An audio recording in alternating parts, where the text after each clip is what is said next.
उद्देश्य रहा आपका विश्वविद्यालय में? आज बलिया आने का उद्देश्य रहा उत्तर प्रदेश राजर्षि टंडन मुक्त विश्वविद्यालय प्रयाग और जननायक चंद्रशेखर विश्वविद्यालय बलिया के बीच में एक समझौता ज्ञापन हुआ है। हम दोनों मिलकर मुक्त शिक्षा के क्षेत्र में विद्यार्थियों को शिक्षित करेंगे और इसके लिए यहाँ एक क्षेत्रीय केंद्र स्थापित किया गया है। हमारी ये भी योजना है कि यहाँ हम एक अध्ययन केंद्र की भी स्थापना करेंगे ताकि यहाँ के विद्यार्थी और आसपास के विद्यार्थी दूर शिक्षा के माध्यम से शिक्षित हो सके, घर बैठे शिक्षा प्राप्त कर सके, उच्च कोटि की शिक्षा प्राप्त कर सके और इसी उद्देश्य से मैं यहाँ आया। सर, बलिया में जो अभी विश्वविद्यालय में जो विषय चल रहे हैं, क्या उससे अलग हट के आपके द्वारा कोई यहाँ पर शिक्षा देने की योजनाएं चल रही है क्या? मैं ये बात स्पष्ट करना चाहता हूँ कि किसी भी स्थिति में दूरस्थ शिक्षा का विश्वविद्यालय परंपरागत विश्वविद्यालय का प्रतिस्पर्धी नहीं होता है। कंपटीशन दोनों के बीच में नहीं होता है, दोनों एक दूसरे के पूरक होते हैं। मेरा ये कहना है कि मान लीजिए कि कोई यहाँ से एमकॉम कर रहा है और मान लीजिए एमबीए यहाँ भी है और वहाँ भी है, लेकिन यहाँ से वो दोनों कार्यक्रम करने की असुविधा है, सुविधा नहीं है यहाँ, तो वो हमारे यहाँ से एमकॉम एमबीए कर लेगा।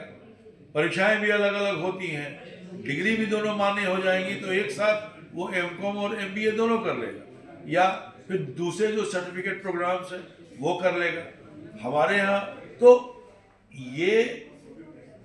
बहुत प्रमुखता से मैं ये कह रहा हूँ कि जननायक विश्वविद्यालय के विद्यार्थियों के लिए ये बहुत ही शुभ सूचना है। दूसरी बात कि बलिया और उसके आसपास निकट एक राज्य और है, तो दोनों ही विश्वविद्यालय का प्रचार प्रसार दूसरे प्रांत में, माने बिहार प्रांत में भी हो सकता है, क्योंकि मुझे ये सूचना मिली है कि बिहार प्रांत के बच्चे भी यहाँ के कॉलेजों में एडमिशन लेते हैं, विश्वविद्यालयों में एडमिशन लेते हैं, तो वो हमारे मुक्त शिक्षा में आएंगे। और 3 जनपदों में जिसमें बलिया है, मऊ है और आजमगढ़, यहाँ से कंट्रोल होंगे 3 जनपद, तो और सबके विद्यार्थी यहाँ आएंगे और विद्यार्थियों को आने की जरूरत नहीं है, यहाँ से एनरोल्ड होंगे हमारे विद्यार्थी, आने की कोई जरूरत नहीं है, क्योंकि हम घर बैठे शिक्षा प्रदान करते हैं। और बलिया एक बहुत ही प्रसिद्ध और बहुत ही पुण्य भूमि है और इसका जो भौगोलिक स्थिति है, वो भौगोलिक स्थिति बहुत बेहतर है इसकी, और इससे उत्तर प्रदेश के कई हिस्सों तक पहुंचने में आसानी होगी, इसलिए यहाँ हमने अपना क्षेत्रीय केंद्र खोला है। विश्वविद्यालय में आज का दिन विश्वविद्यालय के लिए गौरव का दिन है और एक ऐतिहासिक दिन भी है, क्योंकि आज जननायक चंद्रशेखर विश्वविद्यालय उत्तर प्रदेश राजर्षि टंडन मुक्त विश्वविद्यालय के साथ एक समझौता ज्ञापन पर हस्ताक्षर किया है, जिसके तहत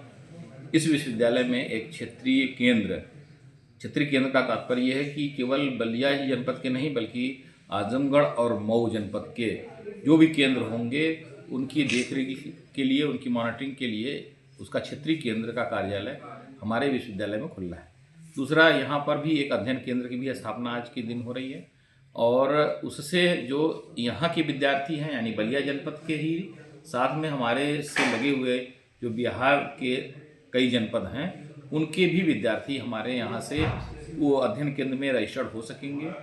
वैसे तो उनको सब ऑनलाइन ही चीज़ें अवेलेबल रहती, लेकिन परीक्षाओं के लिए आना होता है, तो सुविधाजनक हो जाएगा कि वो आसानी से यहाँ कर परीक्षाएं दे सकेंगे। दूसरा, एक बहुत ही महत्वपूर्ण समझौता ज्ञापन में बात आई है कि बहुत सारे स्टडी मटेरियल्स जो कि राजर्षि टंडन मुक्त विश्वविद्यालय की वेबसाइट पर अवेलेबल है, वो उसका एक्सेस करने का अधिकार, उसको हमको प्राप्त करने का अधिकार उस विश्वविद्यालय से प्राप्त हो जा रहा है। दूसरा, उस विश्वविद्यालय के आदरणीय कुलपति जी ने अभी यहाँ पर ये भी घोषणा की है कि विश्वविद्यालय के लाइब्रेरी में कोई एक एरिया यानी एक जगह हमको दे दीजिए, वहाँ कुछ हमको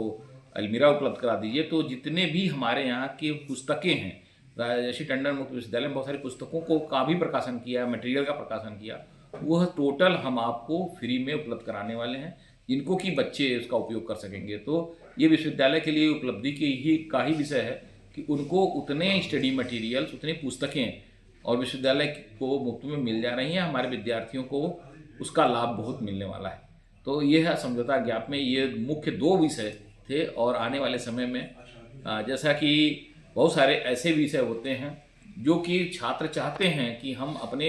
मुख्य पढ़ाई के साथ साथ, जैसे कोई बच्चा एमकॉम का है, कॉमर्स पढ़ता है, वो चाहता है कि जीएसटी के बारे में भी हमारे पास कोई कोर्स कर ले, सर्टिफिकेट हो जाए, जिससे कि हम जीएसटी में रजिस्ट्रेशन वकील के रूप में या जीएसटी के कंसल्टेंट के रूप में करा सकें। उसको कोर्स का उसको सर्टिफिकेट चाहिए, एमकॉम पर नहीं होने वाला है। तो ये विश्वविद्यालय 6 महीना का जीएसटी का कोर्स का भी कर सकते हैं, अपने यहाँ सर्टिफिकेट कोर्स चलाता है। तो उस सर्टिफिकेट कोर्स को हमारा विद्यार्थी यहाँ रहते रहते एमकॉम कर लेगा, तो स्वाभाविक है जैसे ही एमकॉम पूरा करेगा वो जीएसटी में एक कंसल्टेंट के नाते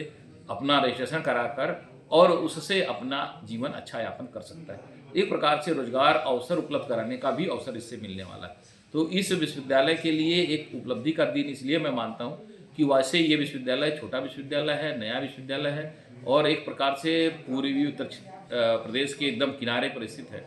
यहाँ तमाम समस्याओं की दिक्कतें या तमाम समस्याएं भी रही हैं, परंतु इस प्रकार का काम करने से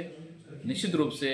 अब आप सोचें कि आजमगढ़ कमिश्नरी है, फिर वहाँ का बंदा हमारे यहाँ आएगा तो कितना उत्साह का विषय होगा। यहाँ के लोगों का भी मान और सम्मान बढ़ते रहे, उनको भी लगेगा कि हम भी इस जो कि किनारे होता है तो अक्सर छूट जाते हैं। बहुत सारे ज़िले जो बॉर्डर से लगे होते हैं, जैसे आप जाइए सिद्धार्थनगर आकांक्षी जिला बन गया, इस नाते कि वो नेपाल से लगा है, विकास वहाँ बहुत धीमा हुआ। उसी प्रकार से लेकिन अब जब वहाँ आने जाने का क्रम बन जाता है तो वो विकास की मुख्य धारा में भी आ जाते हैं। इसका भी लाभ विकास के दृष्टिकोण से भी होगा और छात्रों के दृष्टिकोण से भी होगा। इस क्षेत्र का भी एक मान सम्मान बढ़ेगा, ये मुझे पूरा विश्वास है।